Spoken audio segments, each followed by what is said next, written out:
Terima kasih kerana memilih channel ini untuk mendapatkan berita terbaru setiap hari. Bagi anda yang pertama kali berada dalam channel ini, sila pertimbangkan untuk tekan butang like, subscribe dan komen video ini untuk penambahbaikan pada video akan datang. Berita politik, berita semasa, berita ekonomi, berita kesihatan, pendidikan dan segalanya ada dalam channel ini. Salam sejahtera Malaysia. Berita seterusnya dipetik daripada malaysianow.com bertajuk apabila Najib gagal segala-galanya. Najib mungkin sudah terlebih suduh dari kuah dan usahanya menjatuhkan Muhyiddin Yassin.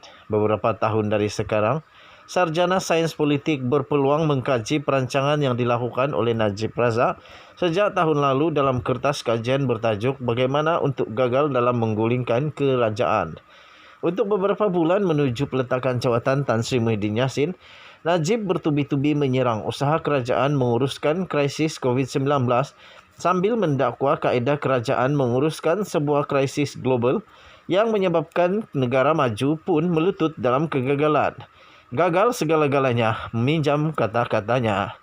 Hari ini ketika kerajaan kembali kepada Perikatan Nasional yang menjadi sasaran Najib dan kuncu-kuncunya dalam usaha menggulingkannya, ungkapan yang sering diulang oleh tukang karutnya dalam hantaran media sosial ditumpukan pula kepada dirinya.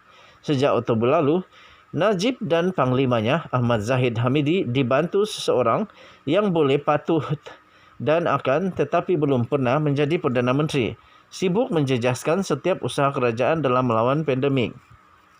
Najib sudah melakukan segalanya. Daripada membuat ramalan hambar tentang program vaksinasi, bosku pernah menggambarkan Malaysia akan mengambil masa sehingga 6 tahun untuk capai sasaran imuniti kelompok. Kepada pelbagai muat naik sinis dan gurauan di laman media sosialnya hampir setiap jam.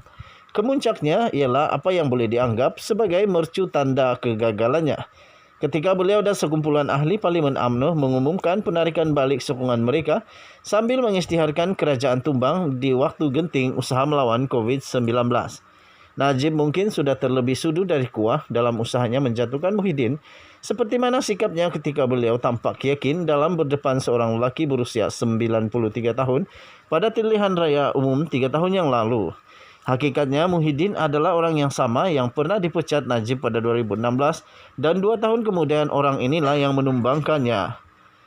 Kalau sudah kena main dengan penyangap berusia 30-an, kalau tak sedar akaun pribadinya menyimpan wang yang begitu banyak, dan kalau masih tidak dapat menjelaskan barangan kemas dan beg tangan isterinya yang boleh memuatkan beberapa biji lori, tidak perlulah berangan-angan untuk menjatuhkan seseorang yang membuktikan bangkit semula bukan sekali, bukan 2 kali tetapi kini untuk kali ketiga.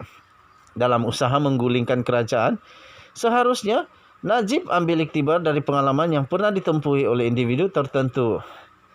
Satu ketika, tak lain tak bukan mendiang Karpal Singh pernah mengutuk individu ini, di samping pemimpin dari partinya sendiri, DAP, supaya bertaubat daripada terus membuat masalah kepada negara.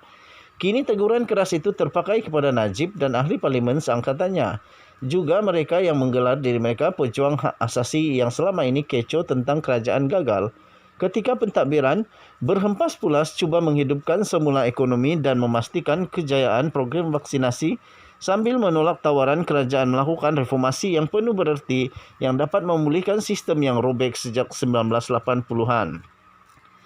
Najib yang berdepan 42 pertuduhan jenayah dinasihatkan tidak menambah angka itu dengan terus melemahkan usaha menyelamatkan negara.